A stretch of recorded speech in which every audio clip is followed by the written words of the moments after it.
पूर्वी खबर।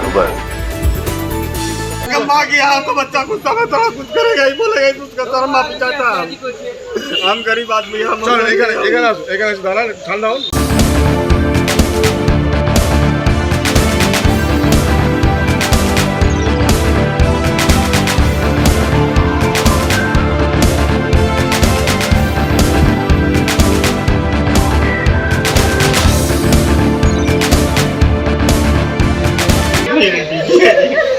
हम लेके आए, इसको उल्टी हो रहा था, कलेजा में दर्द था।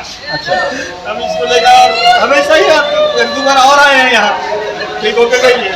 ठीक है, इस बार अभी लेके आए तो नर्स जो है इनको एक तो सुई लगाई यहाँ पर, मुझे डॉक्टर को एक तो चुटका लिख के दी, बोले डॉक्टर के पास जाओ। डॉक्टर के पास लेके गए, डॉक्टर के पास कागज बना के देख करके बोला जो इसको भर्ती करो।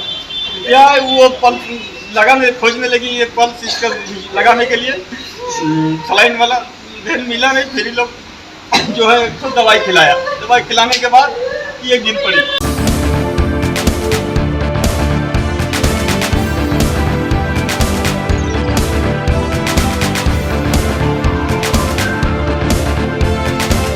পেশেন্ট এসেছিল প্রথমে ইনডোরে আসে, ইনডোর থেকে আবার আউটডোরে গিয়েছিল।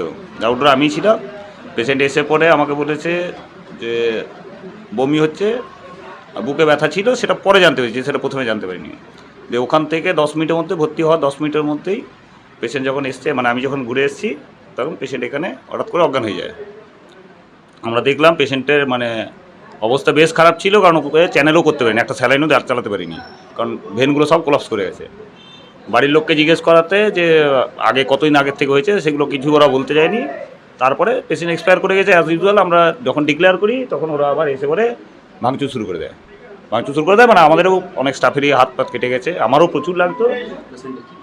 প্রবলেম ছিল বলতে আমি পেশেন্টটা ভর্তি হয়েছে 12টা 10-এ, 12:30টায় মারা গেছে। এবার আমরা তো অত কিছু, আমাদের তো ছোটো হসপিটাল পিপিএসসি। এবার সেই জায়গায় আমাদের ক্ষেত্রে এবার ওদের বক্তব্য হচ্ছে যে আমরা যে ইঞ্জেকশনটা দিয়েছি অনডেম র্যান্টাক ইঞ্জেকশন, বমির জন্য সবাই দেয়, ওর বমিটা মেন কমপ্লেন ছিল শুরুতে। উনি তো ভর্তি হতেও চাননি, ট্যাবলেট মেট্রোজিল পায়খানা করেছে। এবার ওদের বক্তব্য অনুযায়ী যে ইঞ্জেকশন দেওয়ার পরেই উনি মারা গেছেন।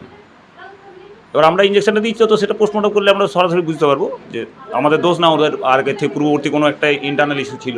हमारे चैनल को लाइक शेयर सब्सक्राइब करना ना भूलें और बेल आइकन को दबाना ना भूलें और देखते रहें पूर्वी खबर। पूर्वी खबर, नजर सब पर।